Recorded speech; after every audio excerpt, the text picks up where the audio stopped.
Alors j'ai ce type d'appareil, hein, déjà utilisé sur mon bassin. Alors ce que j'y reproche simplement, c'est que je ne sais pas exactement, le réglage, de la valeur. C'est à peu près au niveau du bouton central là. D'une année sur l'autre, bah, je peux être plus ou moins, avec un débit, différent. Qu'avec, le système que j'utilise, bah, même si le débit je le connais pas non plus, hein, je peux pas savoir exactement la valeur, mais si j'estime que le débit est bien, bah, la valeur de 30 correspondra à la valeur de 30 l'année suivante, voilà. Alors, pour réaliser ce montage, nous avons besoin d'un boîtier 100 par 100, en millimètres bien sûr. J'ai pris directement une rallonge, puisqu'on va couper, on aura besoin d'une prise mâle et d'une prise femelle, donc directement une rallonge. Donc là, moi j'ai pris 3 fois 1,5. Ça suffira largement au niveau de la puissance. Le petit boîtier de régulation, je vous mettrai un lien autrement. Et puis aussi un petit interrupteur pour le marche-arrêt. Allez, c'est parti. Alors, vu la taille de la boîte de dérivation, le petit pupitre de commande, on va le mettre légèrement décalé comme ça pour avoir la place pour l'interrupteur au-dessus. Alors, la découpe 40 par 55 mm. Allez, c'est parti, je trace sur la boîte et je découpe. Bon, la découpe est faite avec un petit peu de jeu, comme ça, lorsque je vais le mettre, je pourrai toujours ajuster pour qu'il soit le plus droit possible. Le bouton, ça va être environ par ici. Allez, c'est parti. Je perce. Alors pourquoi ces cotes un peu précises? Comme vous pouvez voir, le boîtier de régulation, il faut bien qu'il soit implanté. Ici, il y aura le raccordement électrique qui va arriver ici, donc la prise d'alimentation. Ici, pour aller vers la pompe, vers le bassin. Et puis la place pour avoir le petit interrupteur. Donc une fois posé dessus, ça donnera ça. Donc là, vous voyez le bouton, bon, il est positionné, je le collerai. Ici, je mettrai un petit peu d'étanchéité, silicone autour. Et maintenant, il faut que je détermine les trous de perçage. Alors voilà, une fois fait. Donc là, les vis, ce ne sont pas les bonnes vis. Je mettrai des têtes fraisées, du M3 par 10. Ça devrait être plus adapté parce que là, je vais pas pouvoir coller le capot dessus. Mais bon, pour le montage, pour l'exemple, ça change pas grand-chose. Allez, la suite. Donc là, sur le système de régulation, ce que vous voyez en bleu, là, c'est un film protecteur, donc c'est du plastique. Donc il faut prendre le temps de le décoller complètement. Allez, j'y vais. Bon, c'est bon, le film protecteur, une fois enlevé, il n'y a plus de problème. J'ai recollé l'étiquette dessus pour vous aider à comprendre le raccordement. Lorsque j'ouvre le capot, en se mettant au-dessus, là, on s'aperçoit qu'on n'arrive pas vraiment à atteindre les vis comme il faut, hein. Surtout celle de gauche, là. Voilà. Vous en rendez peut-être pas compte, mais c'est difficile à visser. Donc ici il y a deux petits ergots. Je vais déboîter le capot. Je vais essayer d'éviter de desserrer cette vis là. Allez, c'est parti. Le capot déboîté, ça me permet d'atteindre un peu plus facilement la vis que vous voyez tout à fait à gauche. Bon, allez, c'est parti, on continue. Donc je prépare pour le raccordement. Donc il va falloir que je fasse le perçage des deux raccords ici, alors pas trop gros pour être limite un peu plus serré sur le câble. On voit ça.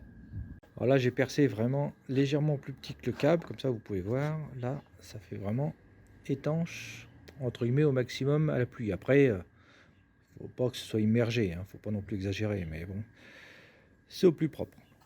Alors, le fil, 3 fils, donc c'est un 3G 1,5, donc c'est du 1,5 mm², 3G, ça veut dire 3 fils.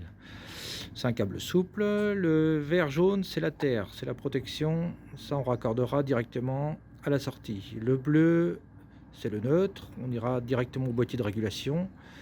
Et le marron, c'est celui-ci qui passera par l'interrupteur, donc il ira à l'entrée de l'interrupteur, sortie de l'interrupteur, ça ira au boîtier. Donc en France, on est obligé protection vert-jaune, ça c'est la norme. Bleu, c'est le neutre. Et après l'autre couleur, que ce soit noir, rouge, marron, c'est la phase. Allez, c'est parti pour le raccordement. Donc la gaine thermorétractable a été réchauffée, donc tout simplement avec un petit briquet, hein.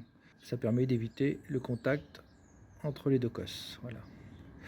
Donc on est sur le câble d'alimentation ici, d'accord, le fil marron qui arrive à l'entrée de l'interrupteur et la sortie ici. Maintenant je vais raccorder directement au petit boîtier de régulation.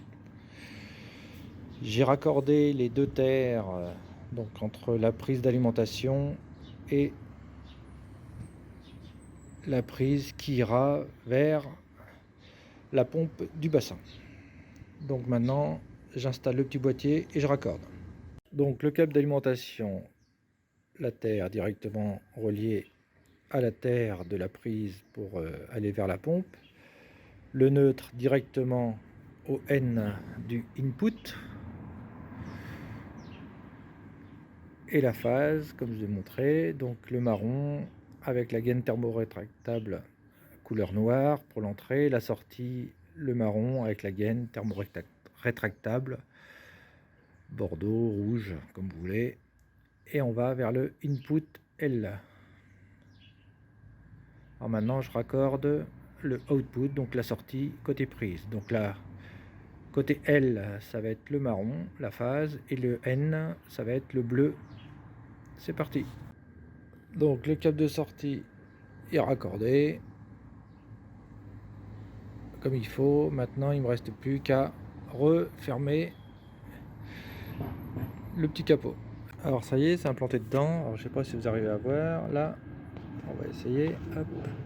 Tout au fond j'ai mis des colliers Riesland, donc ici et aussi de ce côté là, afin d'éviter que si une personne tire sur le câble, ça sorte facilement. Bon, après ça n'empêche pas que ça pourra quand même sortir, mais bon, ça limite.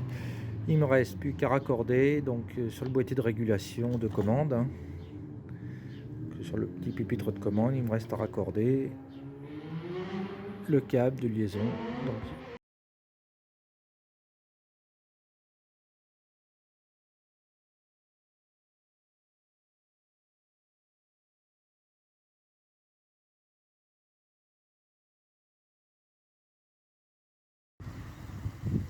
Donc, actuellement le skimmer est à l'arrêt, hein. J'ai raccordé mon skimmer sur la sortie de mon petit boîtier. Donc j'appuie sur le bouton marche. Donc là l'afficheur où ça clignote au niveau de votre vision, mais là je suis à 100%. Donc là on a bien le skimmer qui aspire, on va dire normalement. Donc je vais baisser le débit jusqu'à 10% environ.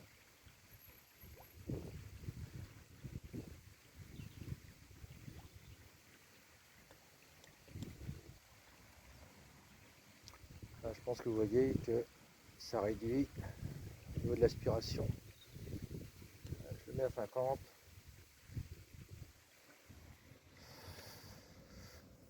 Donc là, bien sûr, le but, c'est pas d'utiliser ce type d'appareil sur le skimmer, c'est plus sur les pompes du bassin. Lorsque vous êtes en hiver, vous pouvez tourner à 50%. Et là, tout simplement, vous avez à intervenir, vous pouvez arrêter, vous remettez sous tension après, et ça retombe à la valeur que vous avez réglée. Donc on laisse soit en impulsion, soit on laisse le doigt dessus pour arriver au débit maximum. Donc dans mon petit bassin, lorsque je mets les brosses, hein, surtout au début de la saison, j'ai réduit le débit de ce type de filtre.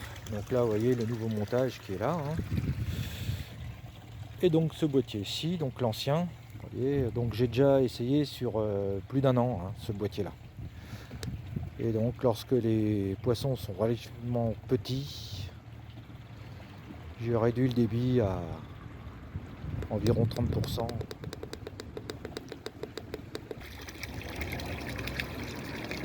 Je vais avoir le débit qui va réduire petit à petit.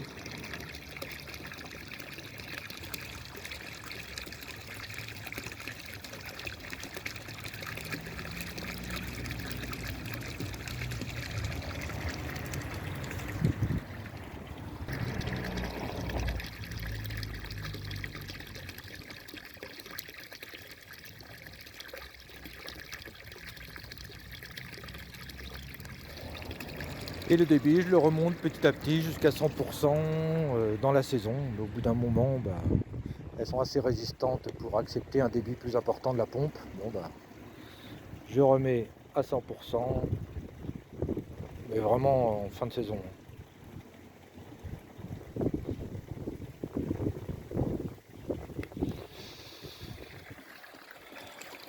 Mais bon, pour la reproduction, c'est une autre histoire.